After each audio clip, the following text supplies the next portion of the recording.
Morning, everybody. We're going to shift gears here a little bit to set the stage.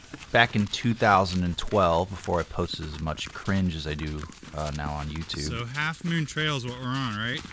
And this is what we take up to... I think girlfriend, who's now my wife. And I thought it would be nice to spend 2 nights in a tiny primitive cabin in George Washington National Forest on New Year's Eve. That's in West Virginia.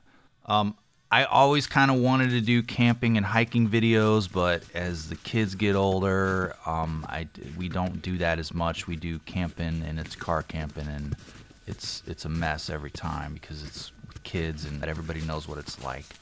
But I kind of wanted to do hikes and explorations of forest, and this is kind of getting back to an idea I had for an older video I had.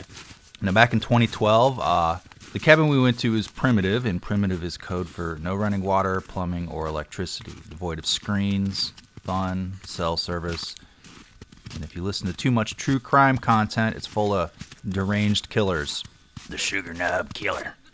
Now, I think Sugar Knob is the name of the mountain here, and the cabin is called Sugar Knob. And it was built in 1920, so it's over 100 years old now. And if you Google Sugar Knob, you can see it is still a cabin maintained by the Potomac Appalachian Trail Club, or the POTC for those in the know, the little hiker crew. Now I realize after the fact I called it POTC instead of PATC, so I'm not in the know.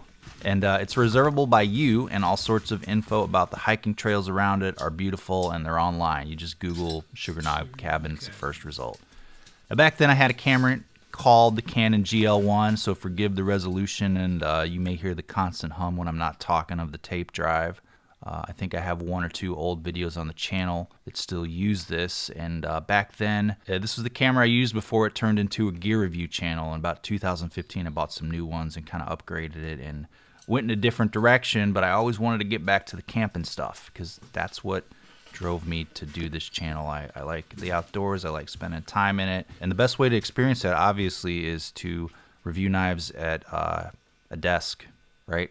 So this footage has been on my hard drive for years, and a week or so ago I edited the footage for family viewing. However, it does kind of fit the theme of the channel, and since my wife hates social media and does not maintain a presence online, but you can blame her, it fucking sucks, I have edited some of it back, so it's a little more focused on just the hiking and the trail. I'm working on some reviews, including one that shows up in this video, but I've been doing lots of family projects that I have not gotten to for years that I needed to get to just mentally. For, you know, we like to watch home movies and stuff. I brought gear though, and I brought my Estwings Camper's Axe. I don't know how long I'd had that. I hadn't had it long though, maybe like 2 or 3 years. I also bought the Estwing Fireside Friend for splitting wood, and it looks so nice, and now it looks terrible because of all the wood out here in California. And the Bud K Kukri, a favorite. Now all this added about 9 stupid pounds that could have been replaced by beer, or I guess food. The old wisdom is to just bring a folding pocket knife with you and not all this other stuff. Even the old camping books say that. Not the shit we do these days, but I'm an idiot, and kind of fits the whole theme here of the channel, so forgive the unnecessary weight. If there are any backpackers that watch this channel, they're gonna be real mad when they see it. As well as the old backpacks we're carrying. I think mine was gifted to me by my brother. You know what? I'm fine with the backpack. In fact, I don't want anybody reaching out to me going, "Hey, would you like to review our backpack?" I knew we didn't have to pack a shelter in our backpack. Now, I think the intention why I brought all this stuff along was to do reviews of this stuff, which I eventually did, except for the Estwing. The channel, as we now know it, was kind of kicking around my head. It wanted to be a camping and gear channel, and it wasn't really a thing yet. So I think 2015 is kind of when I started really posting a lot. Anyway, the website says there's a seasonal access alert. From mid-January to mid-April, the Forest Service closes Forest Road 92, and longer hiking is required. Call the Forest Service at 540-984-4101 for the latest road closure updates. Load closure. You should never start the hike in the late afternoon or evening, especially in the winter. Kind of like we did here. We started in the early afternoon. Now, we got there before the seasonal closure in January, but there was ice and snow on the ground, and the temperature was fluctuating, so it made the roads really icy, and wasn't going to chance it with the Nissan Frontier with 2-wheel drive. I hated that truck. I believe we parked in the road, in Virginia and hiked in about 5 miles uphill, and then you cross into West Virginia. So we parked a little further away than it says on the website too, on the PATC website. Now there are different roads that lead up there, so do your research. That we didn't know. We encountered a bear hunter up there equipped with GPS, hunting dogs, GPS collars, and a warm truck. So wait, the bear was the hunter? So you're saying the shrimp fried the rice? I have never done bear hunting myself, only deer, a little bit of squirrel. But from what he told me, and part of it I also made up in my head just by how I saw and what he described to me as his dog's being equipped with. The dog tracks the bear, trees it, and then you shoot it. I don't know if you shoot it in the tree or not, and then you throw it in the back of your truck. I don't think the dogs can do that for you. I don't know, make a nice rug or taxidermy if that's your thing, just sitting in the corner, towering over everybody in your evil, haunted lodge. I mean, it sounds like a Vincent Price movie. You hunt people too? I don't know. It's an idea that's floating around in there. It's like a most dangerous game, but it's like now in West Virginia, and some like coal billionaire is the guy that's hunting you, you know. A little update for the times. And as you know, Vincent Price is dead, so there have to be AI involved because that's also, you know, with the times. It's authorized by his estate. It's going to be real creepy because it's AI and it's a horror movie, and sounds like it'd be terrible, actually. So, sorry. Back to the video. It doesn't seem like a lot of a sport to me if that's how you do it. Is there a way to mount the gun to the dog? Do dogs have GPS collars on them? It blew my mind. That was back in 2011, so imagine what it's like now. There probably is a gun mounted to the dog. You just push a button on your little phone. It's an application. You just shoot the bear. You don't have to do any of the icky killing of it.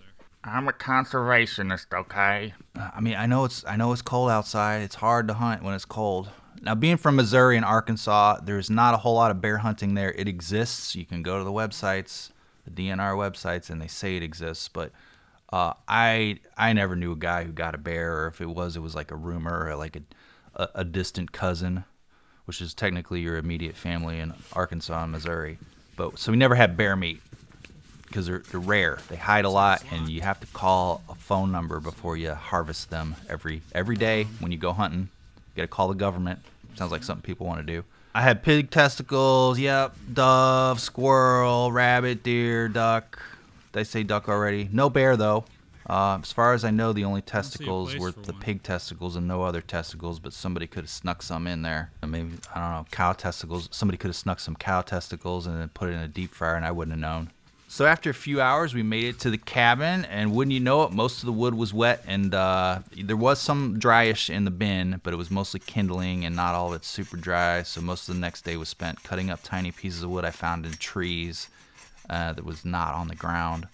And the saw obviously worked better on a lot of it, so I didn't need to bring all that shit with me, but it keeps the tiny stone cabin warm. You know, nothing like cold fingers trying to break apart little branches when you're wet. Gloves are wet.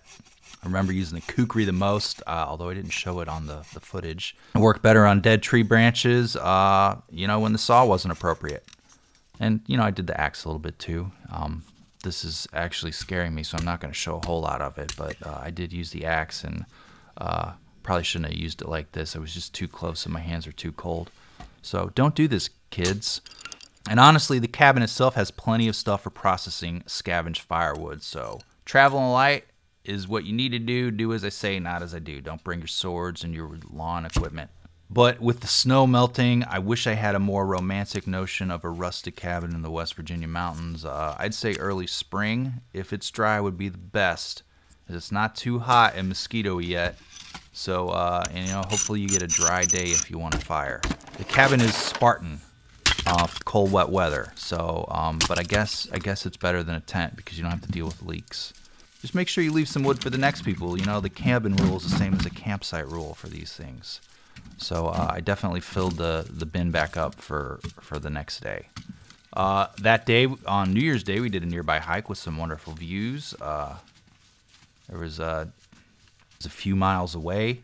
If it was warmer, we probably would have hiked more, but we had to go back and start fires again. And like so much splitting of the wood, I had dreams about it days later.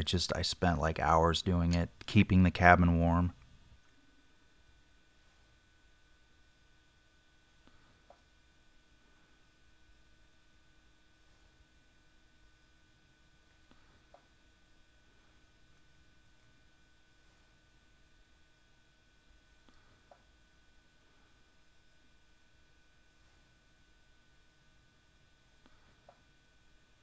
Important stuff. The shitter was a ways from the cabin, although there was a road there, like right next to the cabin. Trail. Or obviously you can take a vehicle. You had to walk on to get to the shitter, so that we get up high on the mountain after we've hiked a few miles, and there's a road up there. It's covered in ice. The website says it is not drivable, but appears we are walking on a road a good portion of the time, a fire road probably. That's where we met the bear hunter who was hunting from the comfort of his truck. Website says it's a hike in, but there's definitely a road just right by the cabin. But importantly, though, the shitter uses lye. You've been camping in the Appalachians a while. You find these privies in the woods on the government land. You got to put a scoop in after you shit, scoop in the lye, repeat, the usual.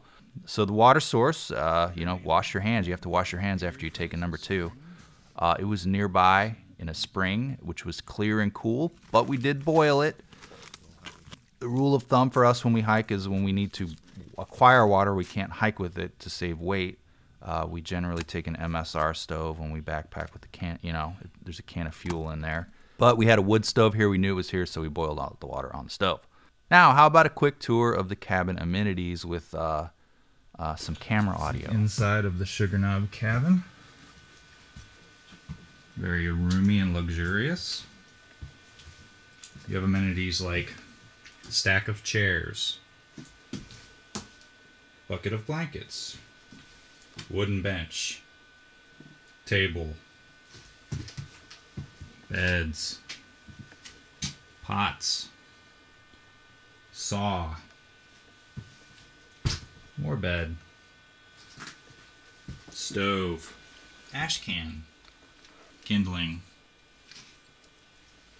food storage, jugs, shovel, more saws, ash shovel, thermometer, fine photography, and other shit. Okay, so January 2nd, we hiked back down to the truck, which was parked just off the road, and thankfully nobody sideswiped it, ran into it, and we drove home. Now, the moral of the story is, backpacking in the Appalachians is fun, and if I don't lose a ton of subscribers, maybe I'll post another condensed hiking video like I always wanted to. I shot another one some years back, and I just finished editing that, although I don't know how I'm gonna turn that into a video, because I didn't bring a lot of gear with that one, just my tent. And then I'm gonna post more regular channel stuff. I am gonna incorporate some of this footage into my S-Wing Fireside Friend review, which I've been planning on doing for years. I've had that thing about 15 years now. So thanks to the patrons. Maybe not 15 years, because I think I got it right before this trip, and I'm like, oh, I got a new 4-pound thing. I need to throw it in the backpack when we go hiking in the mountains. That makes a lot of sense, Mark. Anyway, thanks to the patrons. Like, subscribe, comment. Thanks for watching. I never thought I'd be excited to see that piece of shit.